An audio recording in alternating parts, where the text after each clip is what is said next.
سب طوطیاں تھیں خوشنما، کہتی تھی نعت مصطفیٰ بلغ العلا بکمالہ۔ قمریاں بھی تھیں اپنے ذوق میں، ڈالی تھی گردن طوق میں، کہتی تھی اپنے شوق میں کشفت دجا بجمالہ۔ بلبلیں تھیں سو بسو لے لے کے ہر ہر گل کی بو، کرتی تھی باہم گفتگو حسنت جمیع خصالہ۔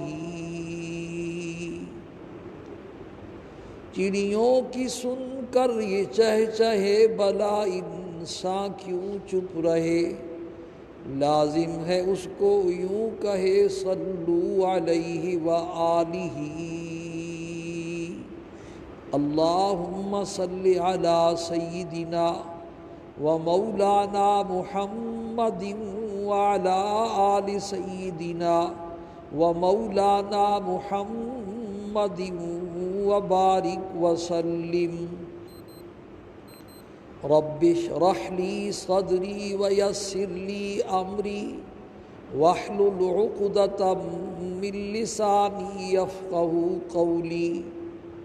رب زدنی علما رب زدنی عملا سبحانک لا علم لنا الا ما علمتنا انک انت العلیم الحکیم۔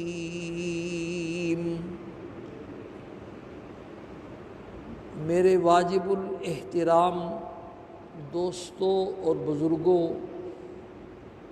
حسن خاتمہ کا مضمون بیان ہو رہا ہے کہ یہ جو ایمان والی دولت ہے، اللہ پاک نے ہمارے اوپر احسان عظیم فرمایا، ہمیں مسلمانوں کے گھر میں پیدا فرما کر مفت میں یہ دولت عطا فرمائی۔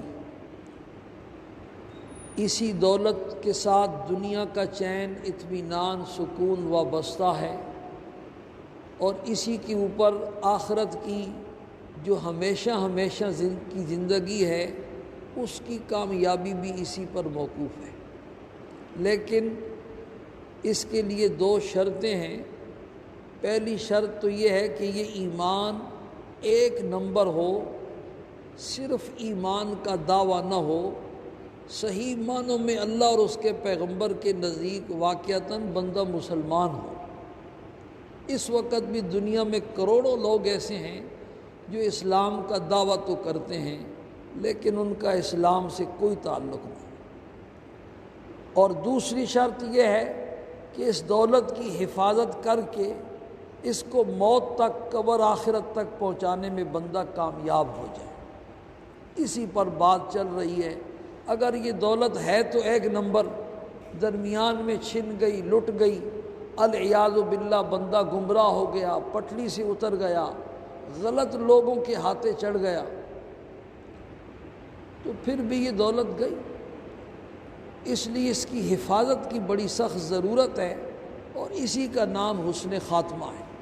پہلے حسن خاتمہ کی اہمیت بیان ہوتی رہی، اور پھر اس کے بعد حسن خاتمہ کے 10 نسخے بیان ہوئے، ایسے اعمال جن کا اہتمام کرنے والوں کے ساتھ حسن خاتمہ کا وعدہ ہے، اور جنہیں حسن خاتمہ کی بشارت ہے۔ پھر اس کے بعد ایسے گناہوں کا بیان شروع ہے جن گناہوں کی وجہ سے یہ دولت خطرے سے دوچار ہو جاتی ہے اور ایمان کے لٹ جانے کا خطرہ ہے۔ 15 گناہ اب تک بیان ہو چکے ہیں، اور 16واں گناہ اب شروع ہوا ہے، اور وہ 16واں گناہ ہے اولیاء اللہ کی گستاخی اور بے ادبی۔ اللہ کے جو نیک بندے اور اللہ کے ولی ہیں، بزرگان دین ہیں، ان میں سے کسی کی العیاذ باللہ کوئی گستاخی ہو گئی، بے ادبی ہو گئی، ان کو ستایا، ان کو تکلیف پہنچائی، ان کا دل دکھایا، تو یہ ایسا گناہ ہے کہ جس گناہ کی وجہ سے یہ ایمان والی دولت کے سلب ہونے کا خطرہ ہے۔ سرکار دو عالم صلی اللہ علیہ وسلم نے اللہ پاک کا یہ ارشاد نقل فرمایا ہے، من عادی لی ولیا فقد آذنتہ بالحرب، جو میرے کسی ولی سے دشمنی رکھتا ہے میں خدا اس کو اعلان جنگ دیتا ہوں۔ اور بہت بڑی خطرے والی بات ہے، اور اللہ کے خزانوں میں سب سے قیمتی خزانہ ہدایت والا خزانہ ہے۔ اللہ پاک جس کو اعلان جنگ دے اس کے پاس پھر ہدایت رہ جائے، یہ ممکن نہیں۔ اس پر بات شروع ہے۔ پہلے آپ نے اولیاء اللہ کی جو شرائط تھیں کہ جو بندہ اللہ کا ولی وہ بندہ بن سکتا ہے جس میں 2 شرطیں پائی جائیں۔ پہلی شرط یہ ہے کہ اس کے پاس ایمان ہو، اگر ایمان کی دولت نہیں ہے تو وہ بے شک ہوا میں کیوں نہ اڑ رہا ہو، وہ اللہ کا ولی نہیں ہو سکتا۔ اور دوسری شرط یہ بیان ہوئی کہ وہ گناہوں سے بچنے والا ہو۔ ایک آدمی مسلسل جو گناہ کا ارتکاب کرتا ہے وہ بھی ولایت والی صف میں شامل نہیں ہو سکتا۔ اس پر کافی تفصیلات بیان ہو چکی ہیں۔ اس کے بعد اب موضوع شروع اولیاء اللہ کی علامات۔ پچھلے جمعے میں نے عرض کیا تھا کہ یہ جتنے بابیں ہیں سب کو اولیاء اللہ کی صف میں کیا کرنا ہے، شامل کرنا ہے۔ کیوں بھی بننا چاہتے ہیں نہیں بننا چاہتے؟ تو مجھے ڈاکٹر صاحب کہہ رہے تھے آپ بابوں کو ولی بنانا چاہتے ہیں، یہ سوکھی لکڑیاں ہیں، یہ کیا ہے؟ خشک لکڑیاں ہیں جو اپنا سب کچھ دے دلا چکے ہیں۔ ان پر محنت مت کرو، جوانوں پر محنت کرو۔ میں نے کہا بھی مسجد کی رونق یہ بابے ہیں، جوان تو ہمارے نیڑے نہیں آتے۔ تو جو ہمارے قریب آئے ہیں بھئی یہ سارا کام پہلے کیا کرو، یہ تو اب کبھی ادھر جاتا ہے ادھر جاتا ہے اور سب اس کو دیکھتے ہیں۔ مجھے دیکھو، میں تمہارے ساتھ لگا ہوا ہوں، تم بٹن والوں کو دیکھتے ہو، پنکھے، یہ کام تقریر شروع کرنے سے پہلے کرنا چاہیے۔ اور یہ AC 4 لگے ہوئے ہیں، اب یہ پنکھے جو ہے نا یہ عیاشی ہے، یہ گرمی سے بچانے کے نہیں ہیں۔ AC چل رہا ہو کمرے میں اور اس میں پنکھا بھی چلانا، یہ عیاشی ہے، مزہ لینا ہے۔ گرمی سے بچانے کے لیے صرف AC کافی ہے۔ کس نے تمہیں کہا پنکھے چلاؤ؟ غلط بات ہے۔ پہلے میں نے وہ منع کیا تھا، یہ ساری تقریر خواب دے رہا 5 منٹ میں ادھر ہیں ہی ہمارے پاس سارے 20 منٹ۔ تو بابے جو ہے نا یہ سوکھی لکڑیاں ہیں کہتے ہیں، لیکن ہم پھر بھی مایوس نہیں ہیں۔ صبح کا بھولا ہوا شام کو واپس آ جائے تو اس کو بھولا ہوا نہیں کہتے۔ یہ بڑھاپا بھی کیا ہے؟ زندگی کی شام ہے۔ اور بڑے خوش قسمت ہیں وہ بوڑھے کہ جن کو اللہ پاک اس آخری عمر میں ہدایت نصیب فرما دے، مسجد کی حاضری کی توفیق نصیب فرما دے، اور ذکر اذکار کی، تلاوت کی، تسبیحات کی، ان ساری چیزوں کی پابندی نصیب کی توفیق نصیب فرما دے۔ وہ بوڑھے خوش قسمت ہیں۔ کئی ایسے بوڑھے بھی ہیں جو 2 محکموں سے ریٹائر، لیکن اب بھی مسجد میں آنے کے لیے وہ تیار نہیں ہیں۔ اور تم بے شک سروے کر لو، تحقیق کر لو، یہ وہی بوڑھے ہیں جن کے والدین نے ان کو بچپن میں مسجد لانے کی عادت نہیں ڈالی۔ اگر تم بھی اپنی اولاد کو ایسا کرو گے نا تو پھر وہ بھی ایسی ہوں گی۔ تو بڑھاپے میں ایک شاعر کا شعر ہے بڑا عجیب، وہ کہتا ہے قدم سوئے عقبہ، قدم سوئے عقبہ، رخ جانب دنیا، رخ ہے یا کیا لفظ ہے؟ نظر، ہاں، قدم سوئے عقبہ، نظر سوئے دنیا، یعنی قدم، ہر آنے والا قدم تجھے آخرت کی طرف لے کے جا رہا ہے بھائی، ہر اٹھنے والا قدم وہ آخرت کے قریب کر رہا ہے، لیکن مڑ مڑ کے دیکھتا ہے کس کو؟ نظر سوئے دنیا۔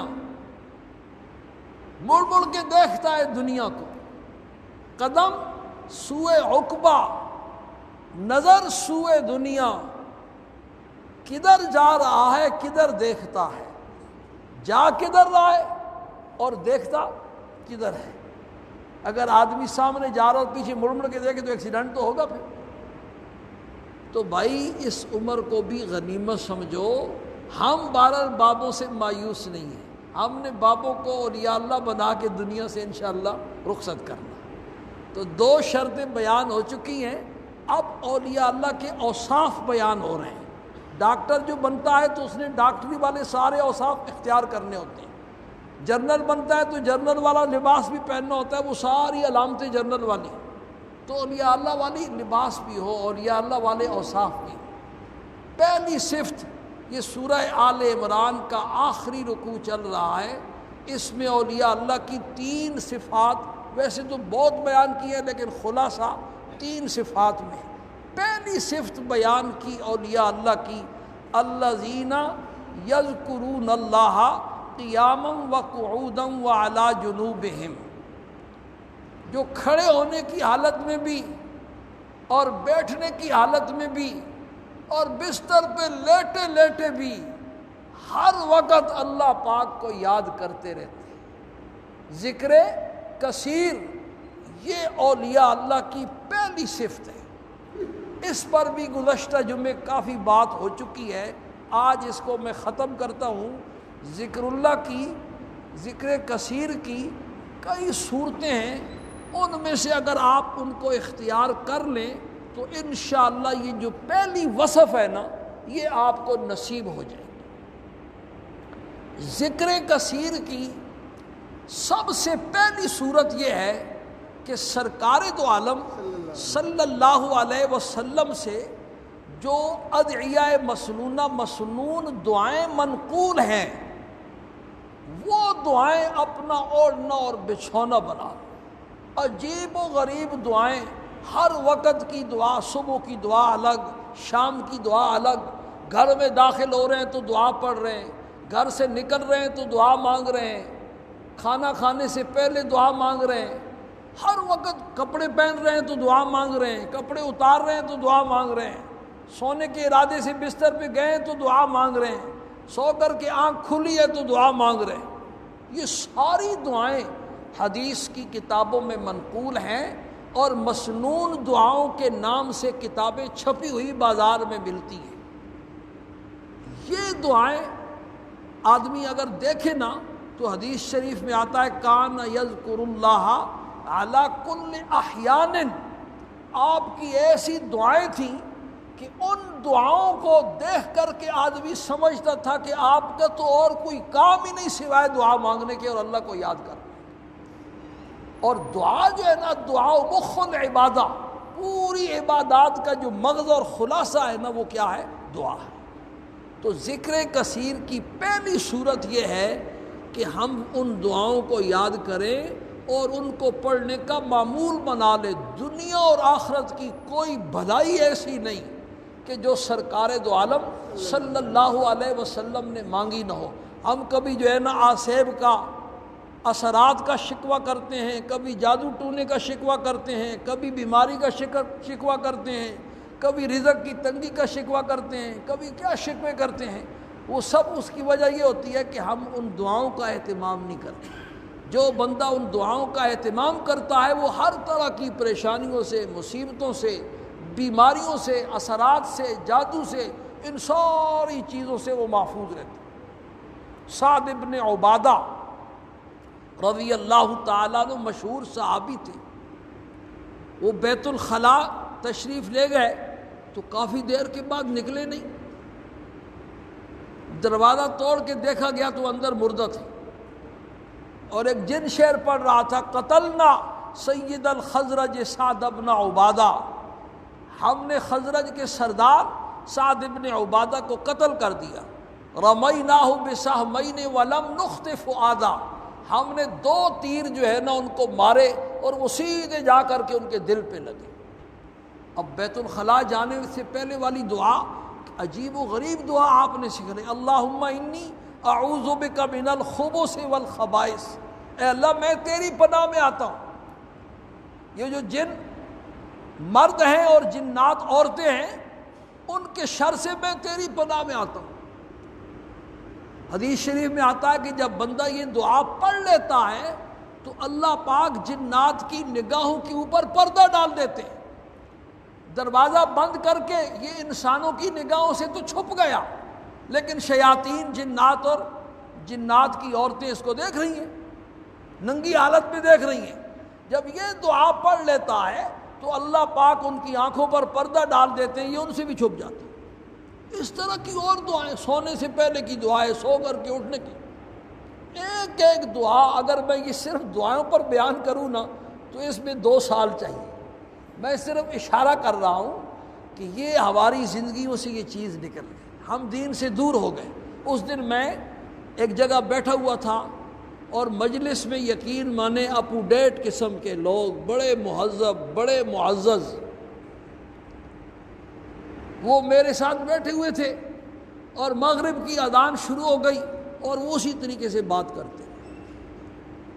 حالانکہ اذان کا ایک اپنا احترام الگ ہے اور اس کا جواب دینا یہ مسنون اور مستحب ہے، اور جواب دے کر کے پھر درود شریف پڑھنا، دعائے وسیلہ پڑھنا، قیامت والے دن سرکار دو عالم صلی اللہ علیہ وسلم کی شفاعت کا استحقاق نصیب ہوتا ہے۔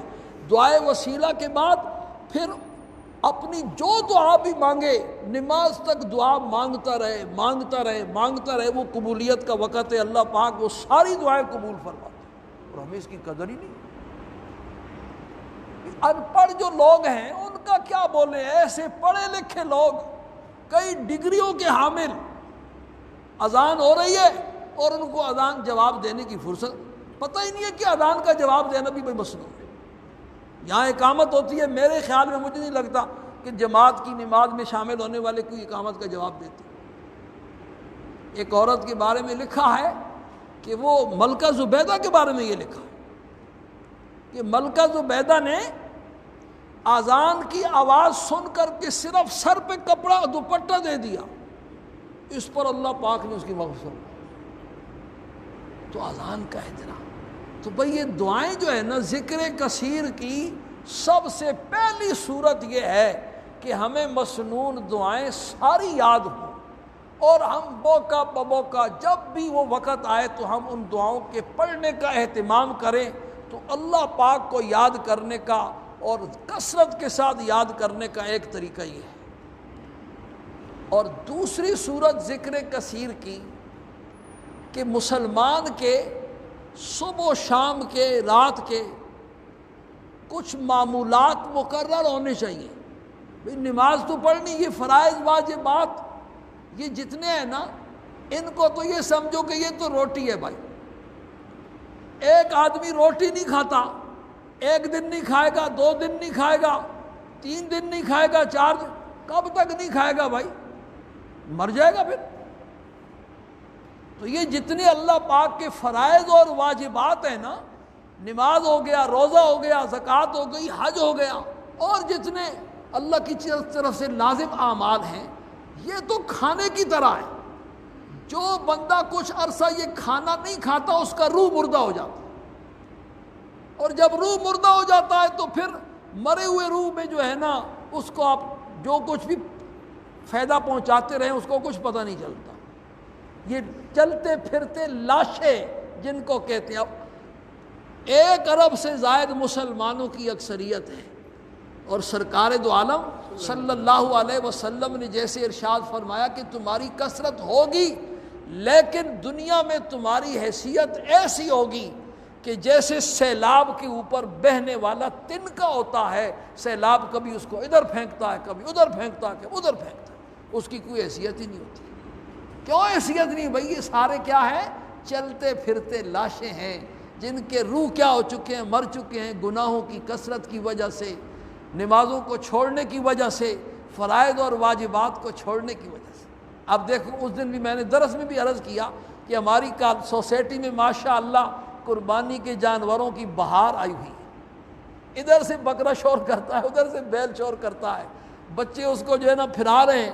فجر کی نماز کے لیے گھر سے نکلو تو ہر گھر سے اس بکرے کی آواز آ رہی ہوتی ہے، بتلا رہا ہوتا ہے کہ یہ میرا مالک سویا ہوا ہے، مجھے تو لے کے آ گیا ہے ذبح کرنے کے لیے، اور خود سویا ہوا ہے، نماز کے لیے نہیں اٹھا، نیند کو نہیں قربان کر سکتا۔ بھئی سال کے بعد 60-70 ہزار روپے لے کے بکرا ذبح کرنا یہ تو بڑا آسان ہے، لیکن روزانہ اپنے جذبات کی قربانی دینا، اپنی خواہشات کو قربان کرنا، اپنی میٹھی نیند کو قربان کرنا، اور نماز کے لیے کھڑے ہو جانا۔ بندوں سے زیادہ تو جانور آئے ہوئے ہیں، مسجد میں ابھی تک بہار نہیں آئی ہے نمازیوں کی، اور سوسائٹی میں جانوروں کی بہار آ گئی ہے۔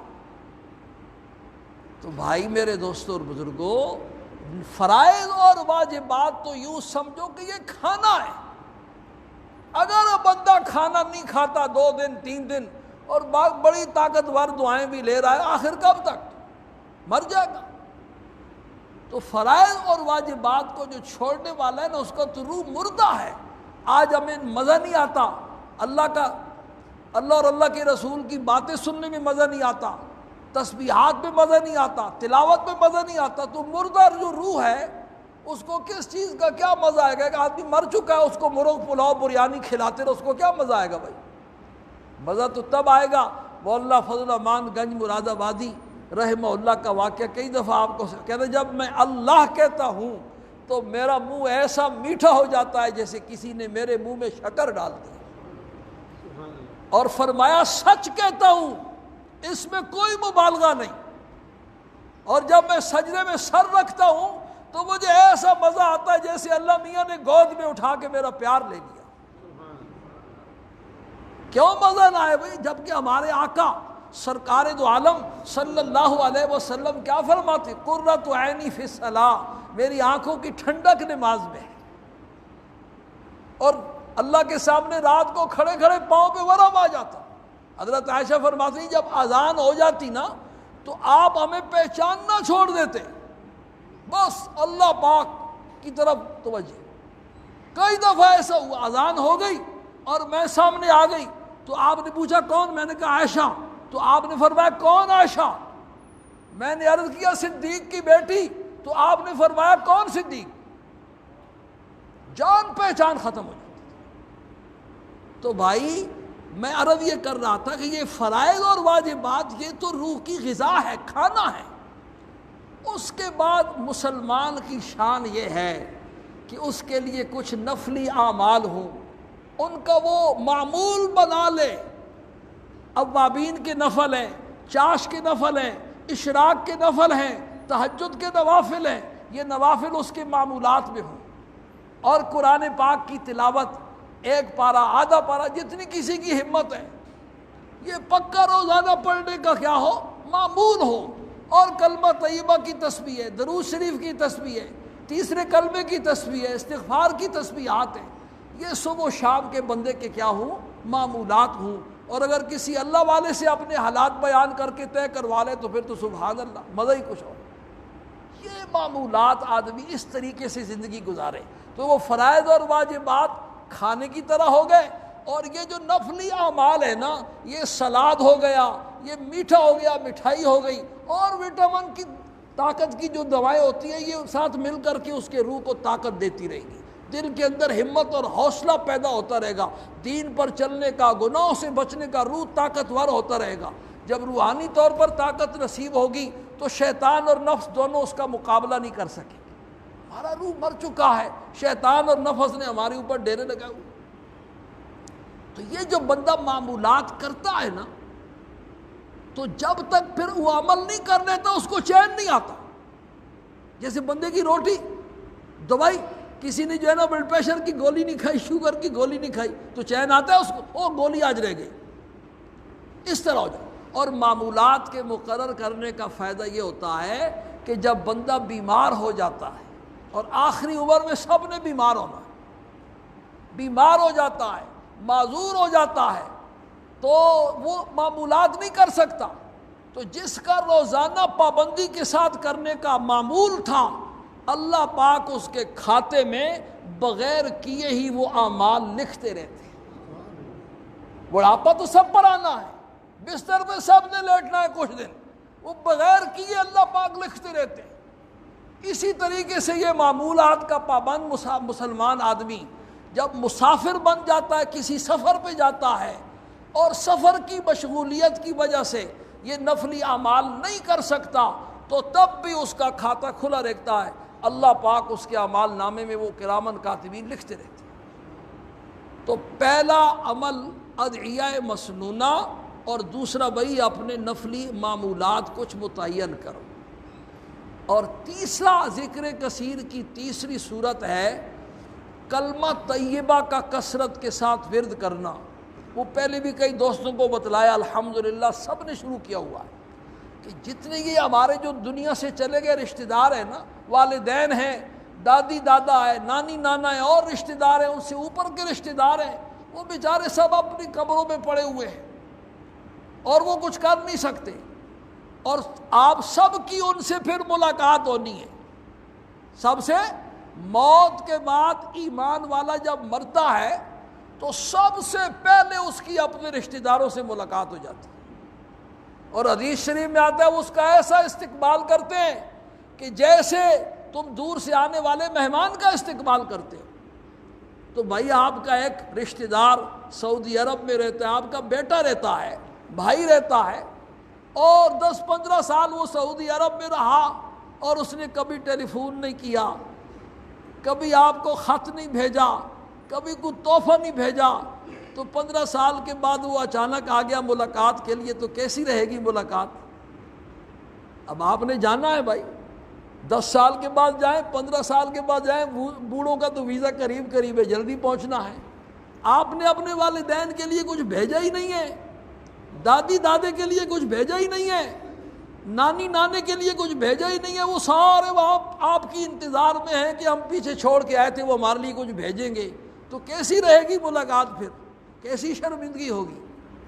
تو بھئی ان کے لیے ایصال ثواب کا اہتمام کرو۔ یہ تیجا، ساتواں، 40واں، یہ سب جو ہے نا رسمیں ہیں، ہندوانہ رسمیں ہیں، ان کا اسلام سے کوئی تعلق نہیں۔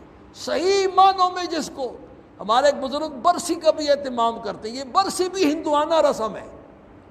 صحیح معنوں میں جس کو ایصال ثواب کہتے ہیں، کچھ صدقہ خیرات کر کے ان کو بھیجو، ان مرحومین کے نام پر قربانی کا جانور ذبح کرو، قربانی کا ثواب ان کو پہنچاؤ۔ اور ایک عمل ذکر کثیر کا میں بتلا رہا ہوں، 70,000 مرتبہ جو آدمی کلمہ طیبہ پڑھ کر کے اپنے کسی مرحوم کو ایصال ثواب کرتا ہے، کلمہ طیبہ کی برکت سے اللہ پاک اس مرحوم کی مغفرت فرما دیتا ہے۔ والد صاحب کے لیے پڑھو، والدہ کے لیے پڑھو، دادی کے لیے پڑھو، دادے کے لیے پڑھو، نانی کے لیے پڑھو، جتنے دنیا سے چلے گئے، اس سے اوپر والے جو چلے گئے ان کے لیے پڑھو۔ یہ سلسلہ بس ختم نہ ہونے پائے۔ ایک نصاب ختم ہوا، دوسرا شروع کر دیا، دوسرا ختم ہوا، تیسرا شروع کر دیا، تیسرا ختم ہوا، چوتھا شروع کر دیا، بس ایصال ثواب کی لائن لگا دو، تو پھر دیکھو اللہ پاک کیسا سکون اور کیسا اطمینان عطا فرماتے ہیں، اور موت کی جو گھبراہٹ ہے نا وہ خود بخود ختم ہو جائے گی کہ اتنے سارے رشتہ دار ہمارا وہاں استقبال کرنے والے موجود ہیں۔ یہ ذکر کثیر کی تیسری صورت ہے۔ اور چوتھی صورت جو ذکر کثیر کی ہے نا، وہ یہ ہے کہ ہر وقت تسبیح ہاتھ میں ہو گئی۔ یہ تسبیح جو ہے نا، اس کو کیا لکھا؟ آلہ مذکرہ، یہ اللہ کی یاد دلانے والا آلہ ہے۔ جب تسبیح ہاتھ میں ہوتی ہے تو زبان چلتی رہتی ہے، اور زبان چلتی رہے تو خود بخود ذکر کثیر حاصل ہو جائے گا۔ حضرت مجذوب رحمہ اللہ، حضرت تھانوی رحمۃ اللہ علیہ کے اجل خلفاء تھے، تسبیح ہاتھ میں ہوتی، اور وہ بھی شاعر بھی تھے۔ ان کا ایک بڑا عجیب شعر ہے، کہتے ہیں دم رکا سمجھو گر دم بھر رکا یہ ساغر، میرا دور زندگی ہے یہ جو دور جام ہے۔ یہ جو تسبیح کے دانے چل رہے ہیں نا، یہ ایسا سمجھو یہ میری سانسوں کی آمد و رفت اس کے اوپر موقوف ہے۔ اور بعض اللہ والوں نے تو ایسی مشق کی ہوتی ہے کہ ہر سانس کے ساتھ اللہ ان کی زبان سے نکلتا ہے۔ تو یہ تسبیح بھئی مسلمان کی شان یہ ہے، یہ تسبیح مسلمان کا ہتھیار ہے۔ شیطان بھی جب دور سے دیکھتا ہے نا تسبیح، تو وہ بھی ڈر جاتا ہے کہ اس کو میں نے ورغلانا نہیں ہے، یہ میرے قابو میں آنے والا نہیں۔ اور حدیث شریف کا مضمون بھی ہے کہ جب بندہ کا دل غافل ہوتا ہے نا، گھڑی کو مت دیکھو، آنے کا وقت تو نہیں دیکھا تھا، جانے کا وقت دیکھتے ہو۔ یہ بھی دیکھا تھا کہ آئے کب تھے، ابھی میں نے قربانی کے مسائل بھی بیان کرا، آج جان نہیں چھوڑی آپ کی، آج آخری جمعہ ہے۔ تو حدیث میں آتا ہے جب بندہ غافل ہوتا ہے شیطان ڈنگ مارتا، جب ذکر کر رہا ہے تو ان شیطان قریب بھی نہیں آئے۔ اور بھئی آخری اور 5ویں صورت ذکر کثیر کی یہ ہے کہ کچھ تھوڑا سا تنہائی میں، کچھ تھوڑا سا تنہائی میں دروازہ بند کر کے، کھڑکیاں روشن دان بند کر کے، موبائل فون بند کر کے، سب کچھ بند کر کے، بس آپ ہوں اور آپ کا کون ہو؟ اللہ۔ 4 منٹ، 5 منٹ، 10 منٹ، 15 منٹ، اتنا وقت تو اللہ پاک کو دینا بھائی، پھر جتنا اس میں گل ڈالیں گے اتنا میٹھا ہوگا۔ جب آپ تنہائی میں بیٹھ کے اللہ پاک کو یاد کریں گے نا تو یقین مانے اس کا وہ مزہ ہے کہ ساری دنیا کی جو بادشاہت ہے نا وہ ایک طرف، اور اللہ اللہ کرنے کا تنہائی میں مزہ ایک طرف۔ لیکن یہ لذت اور یہ مزہ دوسرے کو بندہ سمجھا نہیں سکتا، یہ ایسا مزہ ہے، اس کی وجہ سے اللہ پاک کی محبت نصیب ہوگی۔ جب اللہ پاک کی محبت نصیب ہو گئی تو پھر یہ نیک اعمال کرنا یہ آسان ہو جائے گا، گناہوں سے بچنا آسان ہو جائے گا، دین کے لیے قربانی دینا، مشقت اٹھانا، صبح کو نیند کا قربان کرنا، بستر سے اٹھنا، تہجد کے لیے اٹھنا، یہ سارے کام خود بخود آسان ہو جائیں گے۔ ابھی ہمارے دل میں اللہ پاک کا وہ تعلق اور وہ محبت نہیں۔ اور دوسرا، جب تنہائی میں اللہ پاک کو آپ یاد کریں گے تو بھائی مقام احسان، احسان والا مقام نصیب ہوگا کہ ہر وقت اللہ پاک ہمیں دیکھ رہا ہے، ہم اللہ کو دیکھ رہے ہیں۔ حدیث شریف میں ہے جبریل امین نے سرکار دو عالم صلی اللہ علیہ وسلم سے پوچھا مل احسان یا رسول اللہ، احسان کیا ہے؟ تو آپ نے ارشاد فرمایا ان تعبد اللہ کانک تراہ فإن لم تکن تراہ فإنہ یراک، تو اللہ کی عبادت ایسے کرے جیسے اللہ کو دیکھ رہا ہے۔ اور بعض بندوں کو اللہ پاک نصیب فرماتے ہیں۔ مجدد الفسانی رحمہ اللہ فرماتے ہیں جب میں کہتا ہوں نماز پڑھتی الحمدللہ رب العالمین تو اپنے کانوں سے سنتا ہوں عرش معلیٰ کی بلندیوں سے آواز آتی ہے حمدنی عبدی، میرے بندے نے میری تعریف کی، پھر میں آگے چلتا ہوں۔ جب کہتا ہوں الرحمن الرحیم تو اپنے کانوں سے سنتا ہوں آواز آتی ہے اثنا علی عبدی، میرے بندے نے میری ثنا بیان کی۔ جب کہتا ہوں مالک یوم الدین تو اپنے کانوں سے سنتا ہوں آواز آتی ہے مجدنی عبدی، میرے بندے نے میری بزرگی بیان کی۔ اور آواز نہیں آتی تو میں سمجھ جاتا ہوں کوئی خامی ہے۔ یہ ہے مقام احسان، تنہائی میں اللہ اللہ کرنے سے ایک تو اللہ کی